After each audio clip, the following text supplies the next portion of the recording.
So hello guys, welcome to my another video. I hope आप सभी की preparation भी अच्छी चल रही होगी। सो गाइज, आज अपन बात करने वाले हैं हिस्ट्री के ऐसे 11 इंपॉर्टेंट टॉपिक के बारे में जहां से एसएससी के हर एग्जाम में क्वेश्चन आता ही आता है। अगर आपने एसएससी का कोई सा भी एग्जाम दिया है तो आपको अच्छे से मालूम चल जाएगा इस वीडियो को देखने के बाद, या फिर अगर आपको मेरी बातों पर यकीन नहीं हो रहा है तो आप एक बार इस वीडियो को देखने के बाद PYQ देख लेना। सो अपन स्टार्ट करते हैं सबसे पहले एंशिएंट हिस्ट्री से। जैसा कि आपको पता होगा कि हिस्ट्री के 3 पार्ट हैं, एंशिएंट हिस्ट्री, मेडिवल हिस्ट्री और मॉडर्न हिस्ट्री। सो आपको इन 3 टॉपिकों को अच्छे से पढ़ना होता है। सो अपन सबसे पहले बात करते हैं एंशिएंट हिस्ट्री के बारे में, जहाँ से टोटल 4 टॉपिक आता है जो कि मोस्ट इंपॉर्टेंट है। सबसे पहला बौद्ध धर्म और जैन धर्म, ये हमारा पहला टॉपिक है। देखो इसमें क्वेश्चन कैसे आएगा, इसमें क्वेश्चन ऐसे आता है जैसे बुद्ध भगवान जी का जन्म कहाँ पे हुआ था, उसके बाद उन्होंने सबसे ज़्यादा उपदेश कहाँ पे दिए थे, उन्होंने किस भाषा का ज़्यादा प्रयोग किया था, पाली या फिर प्राकृत भाषा का। ऐसे कई सारे क्वेश्चन हैं जो यहाँ से आते हैं। उसके अलावा जो सेकेंड टॉपिक है वो है आपको इंडस वैली सिविलाइजेशन, यानी कि सिंधु घाटी सभ्यता। यहाँ से भी कई सारे क्वेश्चन आते हैं। जैसे अगर आपने ये टॉपिक पढ़ा होगा तो उसमें आपने ये ज़रूर पढ़ा होगा कालेबंगा के बारे में, लोथल के बारे में, मोहनजोदड़ो के बारे में। उसके बाद भी जैसे ये सरस्वती रिवर है, उसको हम घग्गर नदी के नाम से जानते थे। सो ऐसे कई सारे क्वेश्चन हैं जो इस टॉपिक से आते ही आते हैं। उसके बाद मौर्य वंश, आपने चंद्रगुप्त मौर्य का नाम जरूर सुना होगा जो मौर्य वंश के हमारे फाउंडर थे। और इसके अलावा इसमें अशोक से क्वेश्चन आता है। देन फिर आपको क्या कहते हैं, चाणक्य से यहाँ से क्वेश्चन आते हैं, आचार्य चाणक्य से यहाँ से कई सारे क्वेश्चन आते हैं। उनका अदर नाम क्या था, तो विष्णुगुप्त था। उसके बाद जो नेक्स्ट टॉपिक है वो है आपका साउथ इंडिया। साउथ इंडिया में बेसिकली आपको पल्लव वंश, वतापी चालुक्य वंश, वेंगी चालुक्य, राष्ट्रकूट, इन्हीं सब चीज़ों के बारे में आपको पढ़ना पड़ेगा। इसमें आपसे ऐसे क्वेश्चन आते हैं कि पल्लव वंश के फाउंडर कौन थे, या फिर टेम्पल के बारे में क्वेश्चन आता है। जैसे आपने पढ़ा होगा एरावतेश्वर टेम्पल का निर्माण किसने किया था। उसके अलावा भी कई सारे क्वेश्चन हैं जो इस टॉपिक से आते ही आते हैं। सो ये था आपको एंशिएंट हिस्ट्री के टॉप 4 टॉपिक। कौन कौन सा? जैन धर्म और बौद्ध धर्म, दूसरा इंडस वैली सिविलाइजेशन, तीसरा मौर्य वंश और चौथा साउथ इंडिया के बारे में। ओके, अब अपन बात करते हैं मेडिवल हिस्ट्री, ठीक है, मध्यकालीन इतिहास के बारे में। इसमें इसके टोटल 3 इंपॉर्टेंट टॉपिक है। सबसे पहला दिल्ली सल्तनत, दूसरा मुगल और तीसरा विजयनगर और बहमनी किंगडम। देखो अगर अपन बात करें दिल्ली सल्तनत की तो आपने ज़रूर पढ़ा होगा दिल्ली सल्तनत में अलाउद्दीन खिलजी के बारे में पढ़ा होगा, इल्तुतमिश के बारे में पढ़ा होगा। तो यहाँ से भी कई सारे क्वेश्चन आते हैं। जैसे आपको ये बाज़ार मार्केट के लिए कौन सा राजा फेमस है जिसने मार्केट की व्यवस्था को एकदम सही तरीके से सेट किया था सारा कुछ, तो इसका सही आंसर होगा अलाउद्दीन खिलजी। उसके बाद कुतुब मीनार का निर्माण किसने स्टार्ट किया था, तो ये भी एक क्वेश्चन है।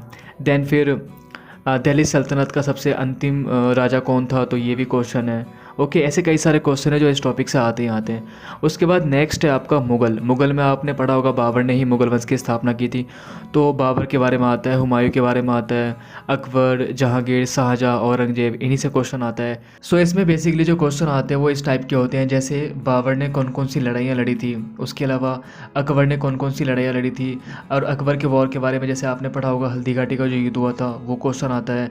उसके बाद असीरगढ़ का एक वॉर हुआ था वो भी क्वेश्चन आता है। अकबर की आखिरी लड़ाई कौन सी थी, ये क्वेश्चन आता है। देन फिर अकबर ने जो कई सारे मतलब जैसे आपने सुना होगा दास प्रथा का अंत हुआ था, तो ऐसे कई सारे क्वेश्चन इस टॉपिक से आते हैं। औरंगजेब से रिलेटेड क्वेश्चन आता है, जहाँ शाहजहाँ से रिलेटेड क्वेश्चन आता है। और सबसे लास्ट टॉपिक है मेडिवल हिस्ट्री का, विजयनगर एंड बहमनी किंगडम। देखो विजयनगर में आपने पढ़ा होगा संगम वंश के बारे में, संगम वंश, सालू वंश, तुलु वंश, और उसके बाद बहमनी किंगडम का फाउंडर कौन था। सो ऐसे कई सारे क्वेश्चंस हैं जो इस टॉपिक से आता है। तो यानी कि मेडिवल हिस्ट्री की 3 इंपॉर्टेंट टॉपिक कौन कौन से हैं? सबसे पहला दिल्ली सल्तनत, उसके बाद मुगल, और तीसरा हो गया आपका विजयनगर एंड बहमनी किंगडम। अब अपन सबसे लास्ट में बात करते हैं मॉडर्न हिस्ट्री के बारे में। देखो ये टॉपिक मोस्ट इंपॉर्टेंट टॉपिक है एंड आपने इस टॉपिक के बारे में ज़रूर पढ़ा होगा। इसमें क्वेश्चंस ऐसे आते हैं कि 1857 की जो क्रांति हुई थी कहाँ से शुरू हुई थी, क्या रीजन था, क्या इफ़ेक्ट हुआ, और उस टाइम पर कौन कौन से अंग्रेज अधिकारी थे जिन्होंने इस आंदोलन को दबाया। सो ऐसे कई सारे क्वेश्चंस हैं जो इस टॉपिक से आते हैं। उसके अलावा इस टाइम पर कई सारे जो इतिहासकार थे उन्होंने अपनी अपनी राय रखी, तो वो भी क्वेश्चन आता है। ओके, उसके बाद जो नेक्स्ट टॉपिक है वो है आपको important social reformer of India. देखो उस टाइम पर कई सारे समाज सुधारक थे, जैसे राजा राम मोहन राय हो गया, उसके अलावा स्वामी दयानंद सरस्वती, तो सभी ने अपना अपना योगदान दिया। तो उसमें क्वेश्चंस ये पूछा जाता है, जैसे ये सती प्रथा के बारे में आपने पढ़ा होगा, तो सती प्रथा का अंत किसने किया था, ये क्वेश्चन आता है। उसके बाद आपने स्वामी विवेकानंद जी के बारे में पढ़ा होगा, शिकागो धर्म सम्मेलन का नाम आपको ज़रूर याद होगा। सो इससे क्वेश्चन आता है। सो ऐसे कई सारे क्वेश्चन हैं जो इस टॉपिक से आते ही आते हैं। उसके बाद जो अगला जो नेक्स्ट हमारा चैप्टर है वो है गांधी युग। देखो गांधी युग में ये है कि जब गांधी जी का जन्म हुआ था तब से लेकर और जब गांधी जी की डेथ हुई, यानी कि 1869 से लेकर 1950 में उनकी डेथ होती है, तब से लेकर उन्होंने जो जो अपना योगदान दिया भारत को लेकर वो सभी आपको पढ़ना है। वो कब साउथ अफ्रीका गए थे, कब वहाँ से लौटे, कौन कौन से उन्होंने आंदोलन किए, ठीक है। जो आपको सारा पढ़ना है। 1942 में जो हमारा आंदोलन हुआ था, भारत छोड़ो आंदोलन, आपको वो भी अच्छे से पढ़ना है। सो यहाँ से क्वेश्चन आते ही आते हैं। और सबसे लास्ट में आपको एक मोस्ट इंपॉर्टेंट टॉपिक पढ़ना है और उस टॉपिक का नाम है इंडिया इंडिपेंडेंस मूवमेंट। यानी कि भारत जब आज़ाद हुआ था तो आज़ादी के पीछे कई सारी लड़ाइयाँ लड़ी गई थी, कई सारे आंदोलन चलाए गए थे। सो आपको उनके बारे में पढ़ना है। जैसे 1919 में जलियांवाला बाग कांड हुआ था, उनके बारे में पढ़ना है। 1920 में असहयोग आंदोलन हुआ था, उसके बारे में पढ़ना है। देन इसके अलावा आपको HRA के बारे में पढ़ना है। HRA मतलब हिंदुस्तान रिपब्लिक एसोसिएशन के बारे में पढ़ना है। इसकी स्थापना किसने की थी, कब हुआ था, किस साल में हुआ था। सो ऐसे कई सारे क्वेश्चन है जो इस टॉपिक से आते हैं। अच्छा, इतना कंप्लीट करने के बाद आपको 2 टॉपिक और पढ़ना है जो कि बहुत ज़्यादा इंपॉर्टेंट है। सबसे पहला, आपने गवर्नर और गवर्नर जनरल या फिर आपने वायसराय के बारे में ज़रूर पढ़ा होगा। जैसे बंगाल का प्रथम गवर्नर कौन थे, तो रॉबर्ट क्लाइव। और लास्ट गवर्नर कौन थे बंगाल के, तो वारेन हेस्टिंग। ऐसे कई सारे क्वेश्चन हैं। इसके अलावा जैसे भारत के हमारे प्रथम गवर्नर जनरल कौन थे, तो इसका आंसर आपको कमेंट करना है। और भारत के लास्ट गवर्नर जनरल कौन थे, ये भी आपको कमेंट करना है, ठीक है। सो ऐसे कई सारे क्वेश्चन है जो इस टॉपिक से आते ही आते हैं। और एक टॉपिक और जो मैंने स्टार्टिंग में बताया आपको, एक तो आपको ये गवर्नर वाला पढ़ना है और दूसरा पढ़ना है आपको जो कांग्रेस के जो अधिवेशन हुए थे, मतलब जो 1885 में कांग्रेस की स्थापना होती है और वो जो पहला अधिवेशन हुआ था तब से लेकर जो लास्ट अधिवेशन हुआ था आपको तब तक पढ़ना है। तो टोटल देखा जाए तो 13 टॉपिक है, लेकिन आपको 11 तो कंप्लीट करना ही करना है।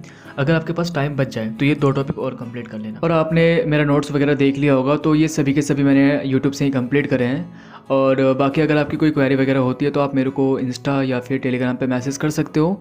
और लास्ट में यही बोलना है कि अगर आपने अब तक मेरे चैनल को सब्सक्राइब नहीं किया है तो याद से कर देना। और बाकी इंस्टा और टेलीग्राम का लिंक डिस्क्रिप्शन बॉक्स में दिया हुआ है। सो अपन मिलते हैं नेक्स्ट वीडियो में।